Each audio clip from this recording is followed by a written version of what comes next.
President Richards addressed the conference, expressing pleasure on his own part, as well as on that of the visiting brethren, for the opportunity thus afforded them to assemble in general conference with the people of Colville, in their magnificent new building, which had been hurriedly prepared to accommodate the saints for this purpose. He hoped that the unexpected visitation of the saints at this place would have the effect to encourage the people of Summit Stake to complete the building, and make it a house that will afford joy to the people of the stake, and that will be an object of gladness and admiration to all friends around. There were many reasons for gratitude and praise to our Heavenly Father this morning, some of which he deemed it proper that we should be reminded of. In the first place, he had learned that throughout this valley, which, on account of its altitude, was usually subject to early frosts, to the injury of the crops, the people generally had reaped abundantly, not only of cereals, but of esculents as well, affording plenty both for man and beast. Not only was this the case in the Summit Stake, but a good, fair harvest was reaped by the people generally throughout Zion, and especially this would be considered the case when a comparison was made with those of the various parts of the earth. We enjoyed also to a goodly degree the precious boon of liberty, which doubtless many have not yet learned how to appreciate.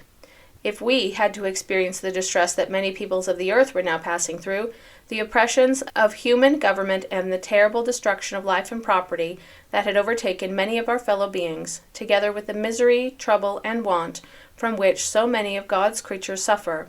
our condition would be very different from what it is.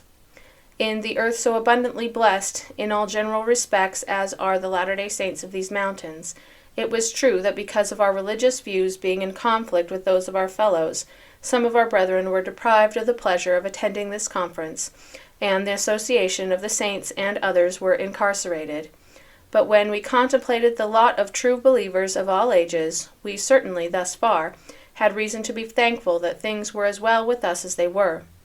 Referring to Abraham's having to leave his home to take up his abode in a strange land, in order to enjoy the blessings resulting from the observance of the laws of heaven, and to the declaration of the apostle years afterwards to the effect that if they were truly the children of Abraham, they would do the works of Abraham, the speaker said, "We found ourselves following his example in any of these things without, in many instances, fully sensing and knowing it."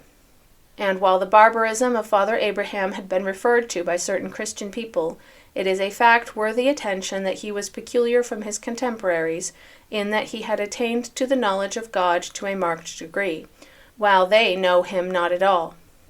The experience that we were passing through was exceedingly valuable to us, and he asked those who felt annoyed and harassed not to let personal interests take up all their consideration. No man lives to himself, neither does he die to himself. All extended an influence upon each other, and all should be interested in the welfare of their brethren and sisters as a whole, and thus help to make life profitable not only for ourselves but for one another. This feeling was entertained to a high degree by the fathers of the Revolution. In what they did for their fellows and for posterity, they invoked the spirit of the fathers that had gone before them, to assist them in their purposes, having been entrusted with the visitations of heaven.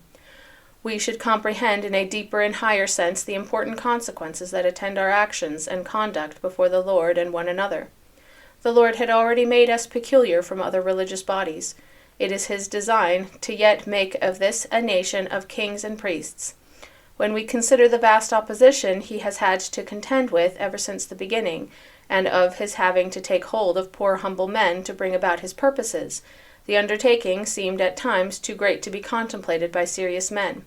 But such was the fact, and such would be the case, but none could comprehend it except through the eye of faith.